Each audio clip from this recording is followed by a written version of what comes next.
Hello again, Fragrance fam. I'm Maddie and welcome back to the AFI Project Lab. In today's video, I'm going to show you guys how to create wax melts that stand out both visually and olfactively. Without having to worry about wick clogging getting in the way of strong throw, here's how you can use color, scent, and embeds to create wax melts that wow.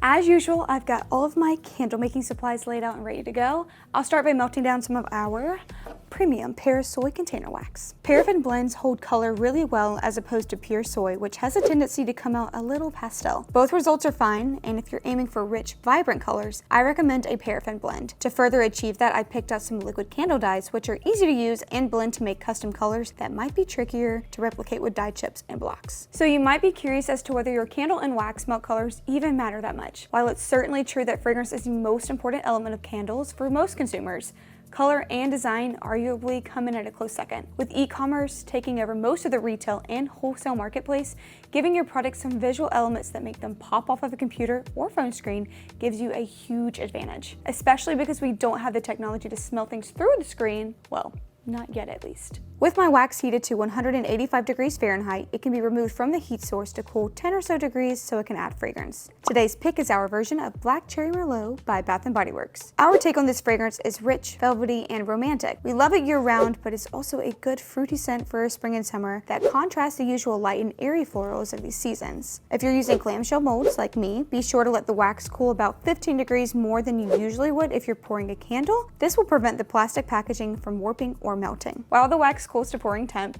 here's how you can spruce up your melts even more. Sprinkle a pinch of plastic-free glitter into the bottom of the clamshells. A little sparkle goes a long way, so a thin layer is ideal in my opinion. Wax melts have some decorative advantages over candles because you don't have to worry about candle dyes or glitter clogging a wick and inhibiting hot throw. I've also got some wine bottle wax embeds I've made beforehand. These have the same fragrance and some extra dye in them so they contrast the rest of the wax. Be sure to watch our candle embed tutorials for tips on how to make these. Pour gently into the opposite side of the glitter so it stays somewhat in place. Fill each clamshell but leave a little space at the top so you can place the embeds after. After a couple of hours, the wax should be solid. Remember to let them harden at room temperature and not in the fridge or freezer. To place each embed, gently heat the surface of the wax with a heat gun. Hold it at least a foot away so you don't warp the plastic or melt too much of the wax. Carefully place the embeds on the surface of each mount and sprinkle with a little more glitter for the final touch. Part of gaining the upper hand when it comes to marketing your wax melts and other products is telling a story through scents and visuals. This fragrance is amazing on its own, but the added elements like color and embeds really help to sell the idea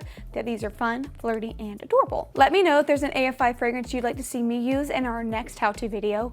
Tens of thousands of scents to choose from, you're only limited by your own imagination. I'm Maddie, and thank you guys so much for watching.